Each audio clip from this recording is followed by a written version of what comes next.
결혼은 가족을 만드는 일이라 했다. 하지만 그 가족이 내 인생을 집어삼킬 줄은 몰랐다.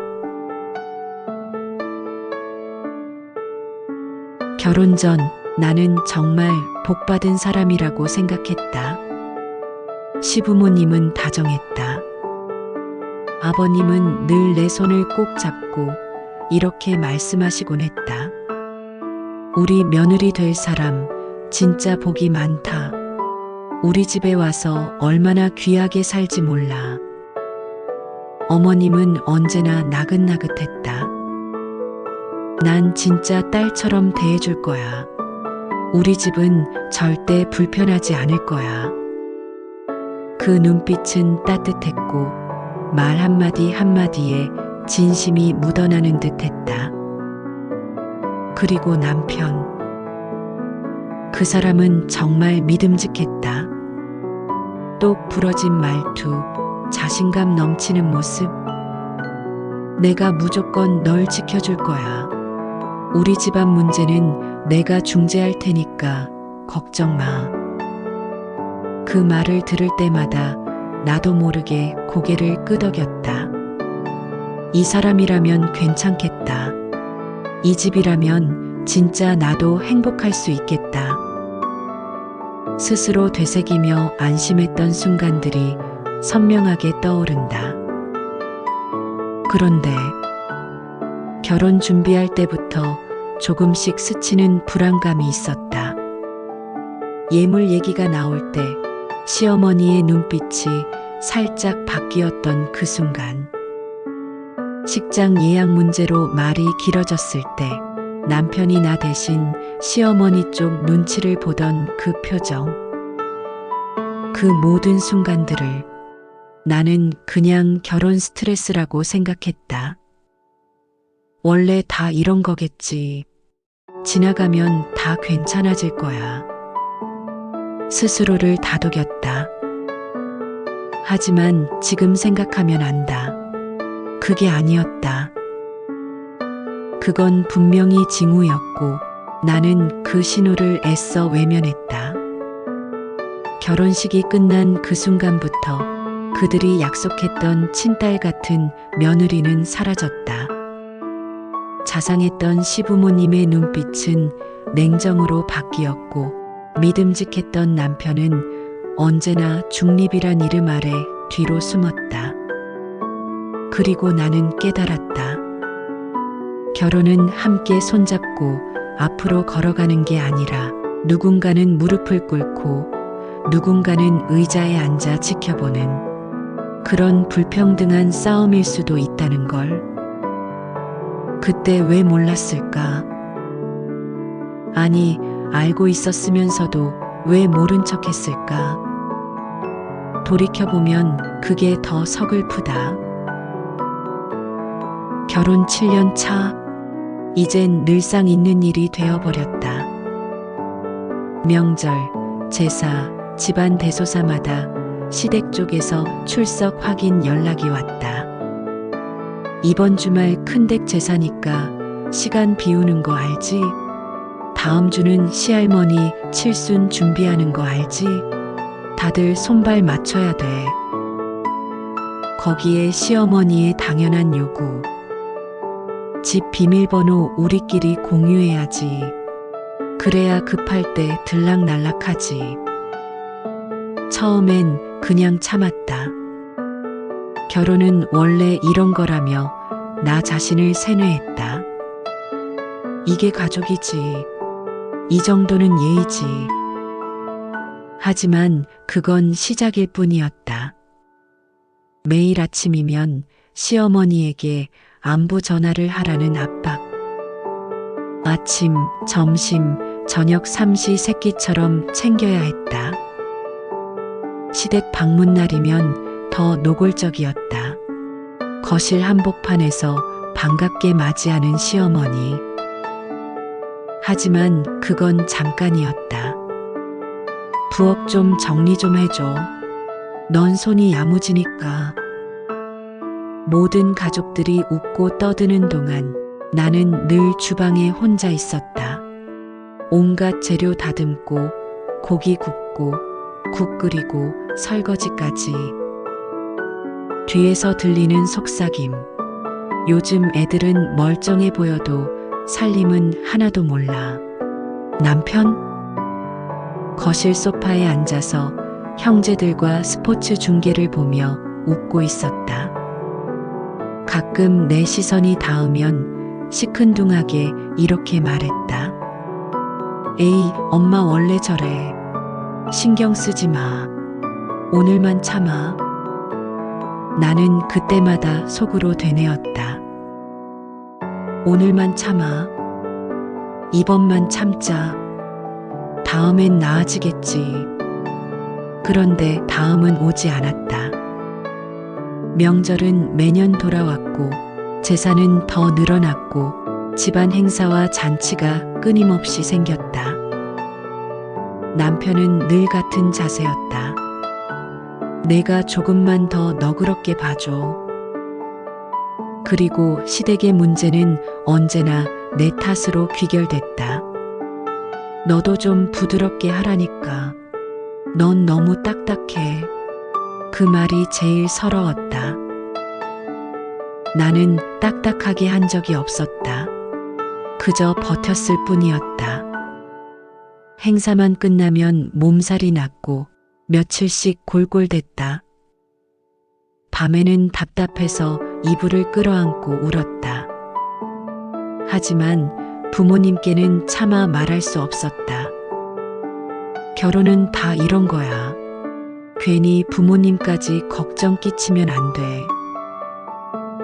그리고 그날 시댁 친척의 결혼식, 또다시 부엌일을 도맡아 하던 내게 시어머니가 내민 건 설거지통이었다. 잠깐만 이거 정리 좀 해. 젊은 사람이 빠릿빠릿해야지. 혼자 물이 튀는 싱크대 앞에서 고무장갑을 낀 채 거울에 비친 내 모습을 봤다. 머리는 질끈 묶였고 허리는 굽었고 눈가는 초췌했다. 그때 내 등 뒤로 남편의 웃음소리가 들렸다. 멀리서 아무것도 모른 채 하아웃던 그 소리. 뭔가 퍽하고 부서지는 소리가 났다. 내 마음에서 뭔가 돌아올 수 없게 망가졌다. 그날 밤 결국 쓰러졌다. 어지럽고 숨이 가빴다. 병원에 가서 정신과 상담을 받았다. 의사는 단호히 말했다. 이건 단순한 스트레스가 아닙니다. 이 환경이 지속되면 더 심각해질 수 있어요. 환경을 바꿔야 한다고? 내가 바꿀 수 있는 건 나 자신밖에 없었다. 그러면서도 나는 스스로 납득하려고 했다. 그래도 가족이니까 참아야지. 내가 조금만 더 노력하면 괜찮아질 거야. 하지만 그건 가스라이팅이었다. 스스로 내 마음을 짓눌렀고 결국 나는 그들의 요구에 끌려가는 꼭두각시가 돼 있었다. 병원 진단서를 들고 집에 돌아와서야 깨달았다. 이건 내가 바꿀 문제가 아니다. 이 관계가 틀렸다. 부모님께 털어놓는 것도 숨이 막혔다. 우리 딸이 그렇게 살고 있었니? 그 말이 나올까봐 무서웠다. 그래서 그저 아무 말 없이 혼자 알았다. 눈치만 보며 다음 시댁 모임 날짜를 확인하는 비참한 내 모습에 소름이 돋았다. 병원 진단서를 받아든 날, 나는 처음으로 인정했다. 내가 병들었다는 걸. 내 잘못이 아니라 내가 참고 버텨온 그 시간들이 나를 병들게 했다는 걸. 하지만 집에 돌아가서도 상황은 달라지지 않았다. 남편은 진료 기록을 흘끗 보고는 비웃듯 말했다. 별거 아니네. 요즘 누가 멀쩡하게 사냐? 다 다 스트레스 받고 사는 거지. 또 괜히 엄살 떠네. 너 성격 좀 고쳐야 해. 시댁은 더 가관이었다. 내가 병원 다닌 걸 알자마자 마치 기다렸다는 듯 날 탓했다. 우리 집 식구들 때문에 병났다는 거야? 그래서 요즘 젊은 애들은 멘탈이 약해서 탈이라니까. 내가 예민한 거지. 며느리가 원래 그런 거야. 심지어 친척 모임에서는 내가 없는 자리에서 이런 말까지 했다고 들었다. 며느리 하나 잘못 들어와서 집안 꼴이 말이 아니네. 나는 더 이상 아무 말도 하지 않았다. 다만 속으로만 되뇌었다. 그래, 다 내 탓이지. 내가 선택을 잘못했으니까.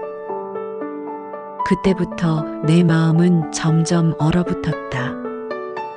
그래도 결정을 내리긴 쉽지 않았다. 아이들 생각, 주변 시선, 그리고 여전히 남아있던 미련. 혹시 정말 내가 조금만 더 참고 견디면 될까? 혹시 진짜 가족이 될 수 있는 날이 올까?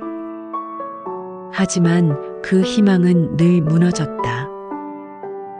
남편은 방관했고 시댁은 당연하다는 듯 나를 부렸다. 나만 변했다. 나만 무너졌다. 그러던 어느 날 시댁 행사에서 혼자 설거지를 하고 있을 때였다. 시어머니가 나지막히 웃으며 한마디 했다. 넌 진짜 복받은 줄 알아야 돼. 이 집에 시집 온 게 어디야. 다들 내가 한심하다는데 우리 집이 널 받아준 거야. 그 말에 갑자기 눈앞이 핑 돌았다. 손에 쥐고 있던 그릇이 바닥에 떨어지며 깨졌다. 그 소리에 모두가 놀라 나를 쳐다봤다. 하지만 나는 그저 천천히 돌아섰다. 그리고 속으로 다짐했다. 이제 정말 끝내자. 더는 안 되겠다. 나부터 살자. 그날 밤 혼자 방에 앉아 한참을 울고 또 울었다. 그리고 처음으로 핸드폰을 꺼내 검색했다. 이혼 절차 어떻게 시작해야 할까? 그때부터였다. 내가 진짜 결심을 굳힌 건. 남편은 끝까지 내 결심을 농담처럼 흘려보냈다. 네가 어딜까? 설마 진짜로 이혼하겠어? 내가 봐줄 테니까 좀 쉬어. 그러다 말겠지. 그 비웃음, 그 아니란 태도, 그게 나를 더 단단하게 만들었다. 나는 말없이 이혼 서류를 준비했다. 어느 날 저녁 식탁 위에 그 서류를 올려두고 말했다. 나 이제 진짜 끝이야. 그때서야 남편의 얼굴에서 웃음이 사라졌다. 하지만 이미 너무 늦어 있었다. 양육권도 포기했다. 그 결정 앞에서 얼마나 울었는지 모른다. 하지만 결론은 하나였다. 내가 살아야 한다. 숨이 막힌 채로는 아무것도 할 수 없으니까 살아 있어야만 언젠가 아이에게도 떳떳할 수 있으니까. 짐을 싸던 날 남편은 아무 말이 없었다. 창가에 기대서서 나를 쳐다보기만 했다. 그 눈빛은 싸늘했지만 어쩐지 조금 흔들리는 듯도 보였다. 그리고 며칠 후부터 폭풍 같은 연락이 쏟아졌다. 우리 다시 생각해보자. 이번엔 진짜 잘할게. 애들 생각이라도 좀 해봐. 처음엔 읽지도 않았다. 그냥 전화도 다 차단했다. 숨을 쉬고 싶었으니까. 나답게 살아보고 싶었으니까. 하지만 그들은 쉽게 포기하지 않았다. 남편은 술에 취한 목소리로 밤마다 전화를 걸어댔다. 심지어 전 시부모님까지 찾아와서는 내가 갑자기 이렇게 하면 우리 애는 어떻게 하라고? 내 탓은 아니라며 애원하는 그들의 목소리. 난생 처음 보는 애처로운 얼굴의 남편. 급기야 남편은 내 앞에 무릎까지 꿇고 말했다. 진짜야, 이번엔 집이랑도 연 끊을게. 제발 돌아와. 애들한테도 미안하고 너 없으면 안 돼. 그 눈물이 거짓은 아니었다. 순간 정말 흔들렸다. 혹시 이번만큼은 진짜 변할까? 혹시 아이들이라도 위해 다시 시도해야 하는 건 아닐까? 하지만 가슴 깊은 곳에서 소름이 돋았다. 그들은 변하지 않는다. 언제나 그랬다. 그들의 눈물도 결국 자기들 살자고 흘리는 눈물이었으니까.